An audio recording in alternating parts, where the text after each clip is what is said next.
Así es, gracias por este contacto. Iniciamos de inmediato en Estados Unidos, donde un jurado en una corte federal de Nueva York encontró culpable al expresidente Donald Trump de haber cometido abuso sexual a la escritora Jean Carroll en un juicio civil. Estas y otras noticias a continuación en nuestro recorrido internacional de este miércoles. Un jurado de la Corte Federal de Manhattan encontró al expresidente de Estados Unidos, Donald Trump, responsable de abusar sexualmente y difamar a la escritora Jean Carroll en la década de los 90 en Nueva York. Los miembros del jurado, 6 hombres y 3 mujeres, llegaron al veredicto después de deliberar poco más de 2 horas y media. El expresidente, que fue considerado no responsable de la acusación de violación que pesaba en su contra, deberá indemnizar con $5 millones a la columnista. Esta es la primera vez que Trump es condenado después de dejar la presidencia, aunque en enero pasado su empresa, la organización Trump, fue sentenciada a pagar $1.61 millones por una trama de evasión fiscal. El juez debía pronunciarse sobre si Trump era responsable de estas acusaciones y el jurado eligió la segunda posibilidad, además de considerarlo responsable por difamación. Al tratarse de un caso que discurre por la vía civil, no hay penas de cárcel asociadas.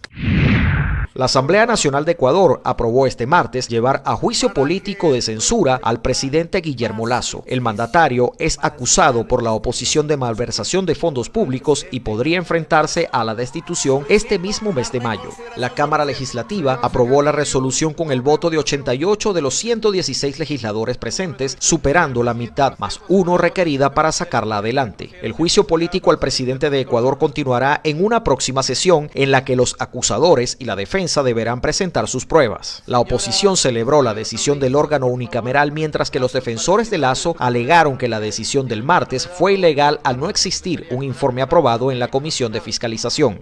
La votación para la censura y posible destitución del mandatario ecuatoriano está prevista entre el 20 y 22 de mayo, pero se requerirá un mínimo de 92 votos de los 137 diputados para lograr destituirlo.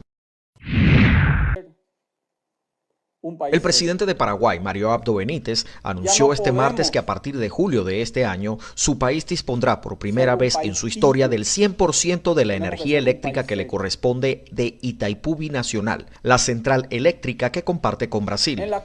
El mandatario paraguayo añadió que esto será posible gracias a la culminación de obras de la subestación Iguazú 500 kV, una línea de transmisión eléctrica de administración nacional que interconectará a la subestación margen derecha Itaipú en el departamento de Alto Paraná al este del país. La instalación de los bancos de transformadores de potencia de la subestación Iguazú 500 kV son financiadas a través de los fondos provenientes del préstamo del Banco del Desarrollo de América Latina y con fondos propios de la ANDE. El anuncio de Abdo Benítez se da a pocos días de cumplirse los 50 años de la firma del Tratado de Itaipú, que estableció las bases para que Brasil y Paraguay dieran vida a una de las mayores hidroeléctricas del mundo en vísperas de una negociación clave para el futuro del acuerdo. Las dos naciones suramericanas entrarán este año en negociaciones para establecer las nuevas bases financieras de la comercialización de energía producida en la planta, un hecho en el que Paraguay se ha sentido siempre en desventaja.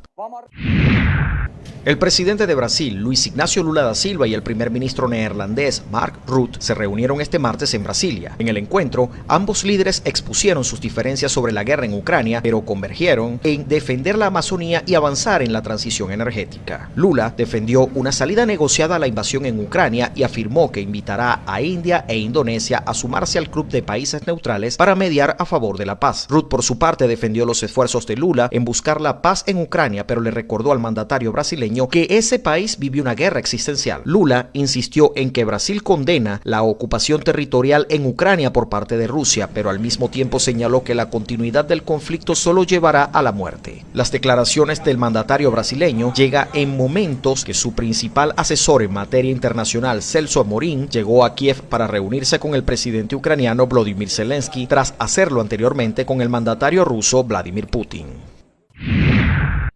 La tercera brigada separada de asalto de las Fuerzas Armadas de Ucrania confirmó en su canal oficial de Telegram la huida de la brigada separada mecanizada número 72 de las Fuerzas Armadas rusas en Bakhmut. En uno de los videos sobre la situación en el frente, el líder de la compañía privada rusa Wagner, Yevgeny Prigozhin, había acusado previamente a la brigada 72 del ejército ruso de abandonar sus posiciones tras perder 3 kilómetros cuadrados en una zona estratégica en la que los rusos perdieron a a 500 hombres. La tercera brigada separada del ejército de Ucrania también aseguró haber eliminado en 2 días a 64 combatientes rusos y herido otros 87 en el sureste de Bakhmut, donde las fuerzas ucranianas siguen defendiendo la zona de la ciudad que todavía controlan.